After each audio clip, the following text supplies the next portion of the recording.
saja ya.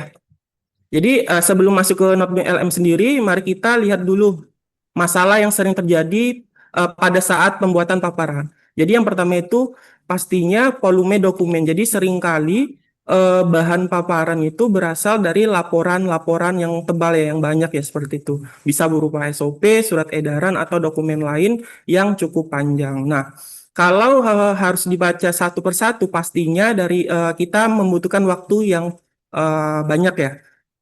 Lalu yang kedua ada informasi yang tersebar. Nah, kadang inti pesan itu atau yang mau kita tampilkan itu tidak langsung terlihat. Nah, bisa saja informasinya itu ada di halaman awal, di tengah, atau sebagian lagi di lampirannya. Nah, itu membuat kita harus memilih-milih isi dokumen yang mana yang bakalan kita gunakan.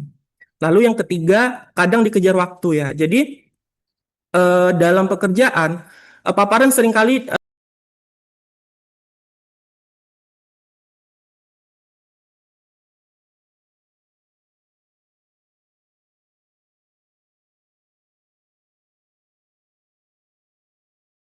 3. Perkenalkan, nama saya David Kriswandi. Saya bagian dari Kepatuhan dan Manajemen Risiko. Yang saya dapatkan dari webinar GoDigi tanggal 24 Juni 2026 adalah materi ini menunjukkan bahwasannya proses pembuatan presentasi sering memakan banyak waktu dikarenakan kita harus membaca banyak dokumen, memahami informasi, dan menyusun slide secara sistematis. Dengan memanfaatkan notebook LM, proses tersebut dapat dilakukan lebih cepat karena AI membantu mengekstraksi informasi penting dan menyusun ringkasan dari berbagai sumber yang tersedia yang kita upload di dalam notebook LM tersebut. Nama saya Angga Trinanda, Jabatan Kerani Disposal Aset dan Pengelolaan, bagian Manajemen Aset. Yang saya dapat dari webinar GoDigi yaitu notebook LM bekerja berdasarkan dokumen yang diunggah oleh pengguna. Oleh karena itu, kualitas output sangat bergantung pada kualitas sumber yang diberikan. Dokumen yang lengkap, relevan, dan terpercaya akan menghasilkan ringkasan serta paparan yang lebih akurat dibandingkan sumber yang kurang jelas atau tidak valid. Perkenalkan, saya Cici Dwi Suhada, Kerani Pengembangan SDM dan Budaya Perusahaan. Lesson learn yang saya dapat dari GoDigi bulan Juni adalah, walaupun AI dapat membantu membuat kerangka presentasi, pengguna tetap perlu memastikan alur pembahasan yang logis dan sesuai tujuan.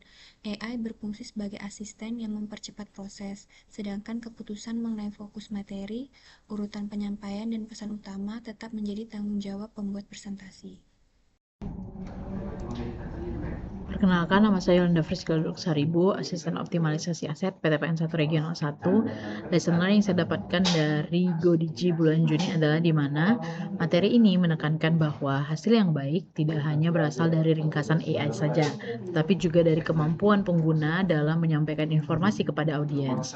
AI dapat membantu menyiapkan konten, namun kemampuan menjelaskan, memberikan konteks, dan menyesuaikan pesan dengan kebutuhan audiens tetap menjadi nilai tambah yang tidak dapat sepenuhnya digantikan oleh teknologi. Terima kasih.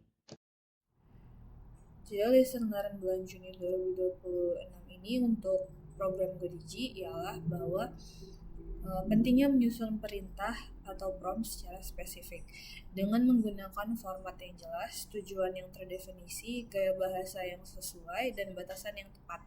AI dapat menghasilkan materi presentasi yang lebih relevan, terstruktur, dan mudah digunakan. Perkenalkan, nama saya Egy Solviandi, saya Kasubag Operasional Bagian Tanaman dan Teknik Pengolahan Regional 1 PTPN 1. Yang saya dapatkan dari webinar GoDigi bulan Juni yaitu meskipun notebook LM mampu membantu mempercepat pekerjaan, penggunaan tidak boleh menerima seluruh hasil AI tanpa verifikasi. Setiap informasi perlu diperiksa kembali untuk memastikan akurasi, relevansi, dan kesesuaian dengan kebutuhan organisasi. Dengan demikian, AI menjadi alat bantu yang meningkatkan produktivitas tanpa mengurangi kualitas dan tanggung jawab profesional pengguna. Demikian.